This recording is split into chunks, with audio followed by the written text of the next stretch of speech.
एकदम से क्या ये अर्निंग्स के सेकंड हाफ का इम्पैक्ट है या ये मतलब ऑब्वियसली एफआई सेलिंग तो है ही, लेकिन ये जिस तरीके से हम गिरे हैं पिछले कुछ दिनों में, आप कैसे देख रहे हैं?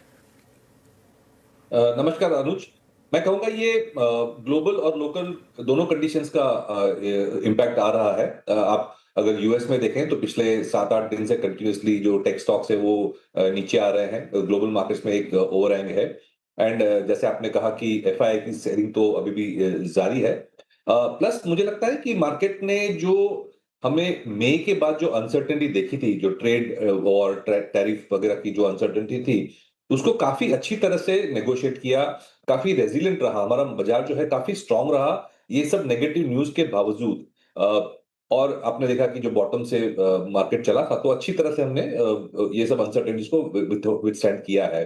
तो मुझे लगता है कि एक मार्केट एक लेवल पे आके खड़ा था, अच्छी तरह से कंसोलिडेट हो रहा था, और थोड़ी जो ग्लोबल अनसर्टेनिटीज है उसकी वजह से एक करेक्शन हो रही है। दूसरी बात ये भी है कि जो गवर्नमेंट ने एक्स्ट्रा स्टिमुलस दिया जीएसटी कट से, उसमें भी एक काफी पॉजिटिविटी डेवलप हुई थी। काफी सारे जो कंज्यूमर लिंक स्टॉक्स थे, उन्होंने दिवाली टाइम पे अच्छा रिटर्न्स दिया, और वो भी मेरे ख्याल से एक लेवल पे अब आके कंसोलिडेट हो रहे हैं। मेरे ख्याल से बाजार दो तीन चीजें देख रहा है अभी आगे जाके, कि भाई एक तो जो अर्निंग सीजन आई है वो कैसी है, उसको डाइजेस्ट हो रही है। तो मेरे ख्याल से ओवरऑल तो अर्निंग सीजन ठीक ही रही है, तो ऐसी कोई नेगेटिविटी नहीं है। बट मोर इम्पोर्टेंटली ये जो पॉजिटिविटी डिमांड में क्रिएट हुई है, वो सेकंड हाफ में सस्टेन होएगी कि नहीं, वो मेरे ख्याल से बाजार देखना चाहेगा before starting on the next line. और सेकंड ऑफ कोर्स ये ट्रेड का जो हमारा इश्यू है वो जल्दी सॉल्व हो जाए, जल्दी अग्रीमेंट हो जाए तो अच्छी बात है, बिकॉज बाजार को डेफिनेटली अनसर्टेनिटी पसंद नहीं है। बिल्कुल, बाजार को अनसर्टेनिटी खैर पसंद नहीं है। मिहिर जी, आज एक स्पेस में बड़ा एक्सीडेंट है, वो है ये पूरी की पूरी ईएमएस स्पेस। एसी कंपनियों के नंबर्स खराब आए, उनकी गाइडेंस खराब आई, और कल अंबर एंटरप्राइजेस के भी नंबर्स खराब थे। इस स्पेस में क्या इन लेवल्स पर बाइंग बनती है, या क्योंकि वैल्यूएशन अभी भी महंगे हैं, थोड़ा सा अवॉइड ही है अभी के लिए? हाँ, देखिए एक्सपेक्टेशंस जब ज्यादा होती है तो थोड़ी सी डिसअपॉइंटमेंट से भी मार्केट में इम्पैक्ट अच्छा आता है। तो ये ईएमएस स्पेस काफी फैंसी सेक्टर है, और उसके रीजंस तो अच्छे ही हैं, क्योंकि लॉन्ग टर्म में जो गवर्नमेंट फोकस दे रही है, इंपोर्ट सब्स्टिट्यूशन जो करना है, हमें एक्सपोर्ट्स की ओर भी जाना है, और ये इंडस्ट्री पहली बार गवर्नमेंट के प्रोत्साहन से ग्रो कर रही है। तो जो सिक्युलर स्टोरी है इसमें, गवर्नमेंट जिस तरह से पीएलआई दे रही है, एनकरेज कर रही है कि भाई आप इलेक्ट्रॉनिक्स मैन्युफैक्चर करो, आप सेमीकंडक्टर्स मैन्युफैक्चर करो, तो वो एक सेक्युलर थीम तो जारी है, इसमें मेरे ख्याल से कोई फर्क नहीं आया है।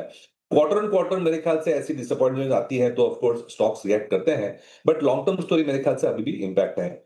जैसे मैंने कहा कि जब वैल्यूएशंस थोड़े स्ट्रेच होते हैं तो छोटी सी डिसअपॉइंटमेंट से भी स्टॉक में इंपैक्ट ज्यादा आती है। लेकिन फिर हमने देखा है बार बार कि अगर सिक्युलर स्टोरी है तो एक लेवल पे आके जो स्टॉक्स हैं कंसोलिडेट होते हैं और अगेन मूव करते हैं ऑन द ग्रोथ पाथ। अच्छा मेहर जी, नमस्कार, वीरेंद्र बोल रहा हूँ। एक एक एक बीते 2 हफ्ते में, 2 हफ्ते क्या 2 महीने में एक धारणा सी बन गई थी कि माइट बी आईटी का एक हमारे पास एक डिफाइंड बेस है, एक medium term long term base बन चुका है।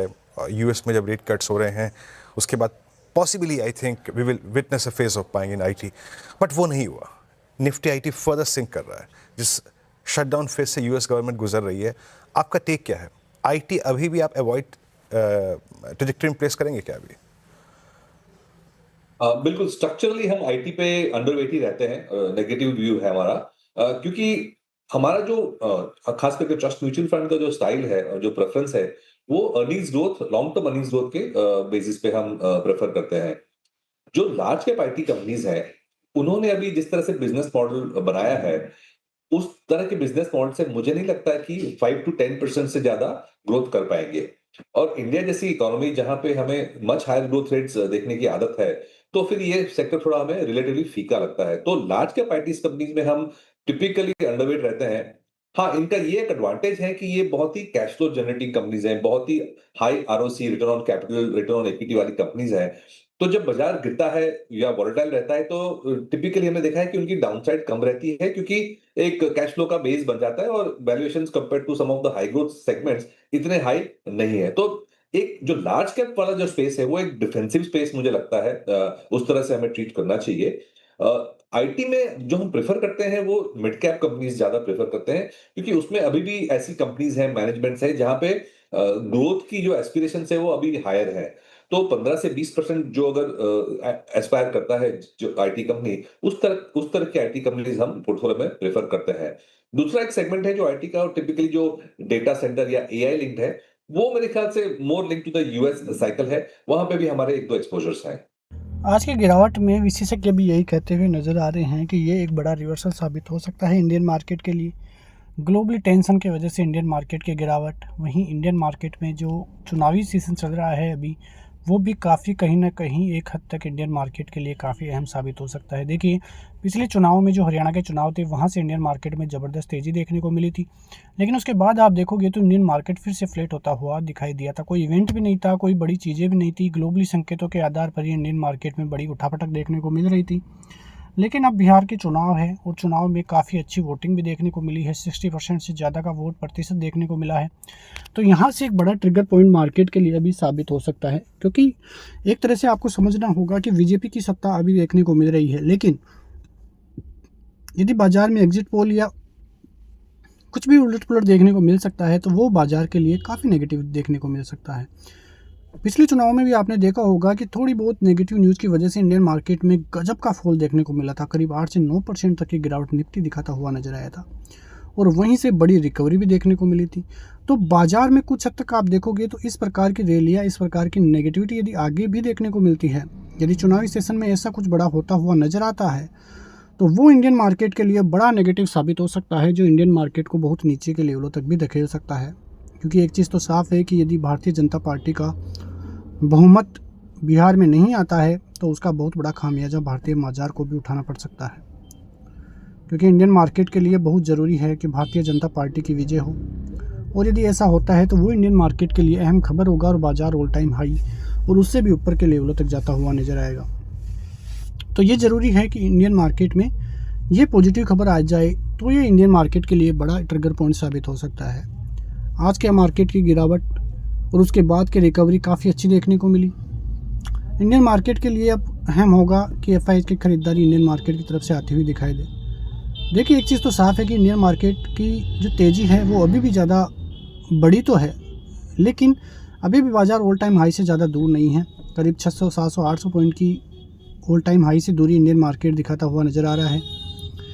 और यदि इंडियन मार्केट में एक बार रिकवरी आना चालू हुई, एफआईआई की खरीदारी चालू हुई, तो आपका इंडियन मार्केट को पकड़ना फिर मुश्किल हो जाएगा। क्योंकि भारतीय बाजार एक ऐसा बाजार है जहां से एक बड़ी रिकवरी यदि होती है, तो वो इंडियन मार्केट को बहुत बड़े लेवलों तक भी लेकर जा सकती है। इंडियन मार्केट के लिए बहुत अहम रहेगा कि इंडियन मार्केट 26,000 का लेवल पार करे, 26,500 का लेवल पार करे। और यदि ये दो लेवल पार होते हैं, तो वहाँ से एक बड़ा ट्रिगर पॉइंट इंडियन मार्केट की तरफ से देखने को मिलेगा, और बाज़ार के लिए काफ़ी अहम रहेगा, और बाज़ार को बहुत ऊपरी लेवलों तक भी लेकर जा सकता है। तो इंडियन मार्केट के लिए ये एक बड़ी खबर साबित हो सकती है।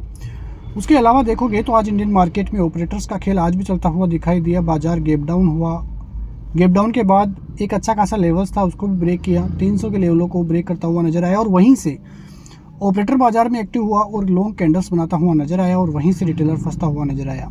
फिर से सेलर्स को एक्टिव देखकर फिर से ऑपरेटर ने एंट्री की, और काफ़ी ज़बरदस्त रैली निफ्टी और बैंक निफ्टी की तरफ से देखने को मिली। आप देखोगे तो ये बाजार बैंक निफ्टी 57,500 का लेवल जैसे ही क्रॉस किया, कई लोगों के स्टॉप लॉस वहाँ पे इनिशिएट थे, और वहीं से बाजार में बड़ी रैली भी देखने को मिली, जो बाजार को 58,000 के लेवलों तक भी लेकर जा गई। और यदि अब 58,000 का लेवल ब्रेक होता है बैंक निफ्टी में, तो आप समझिए कि इंडियन मार्केट की तरफ से बहुत बड़ी रैली फिर से देखने को मिल सकती है, जो बाजार को बहुत बड़े लेवलों तक भी लेकर जा सकती है। तो देखना यह है कि किस प्रकार की तेज़ी इंडियन मार्केट आगे आने वाले दिनों में दिखाता हुआ नजर आएगा। मिलते हैं नेक्स्ट वीडियो में, तब तक के लिए जय हिंद।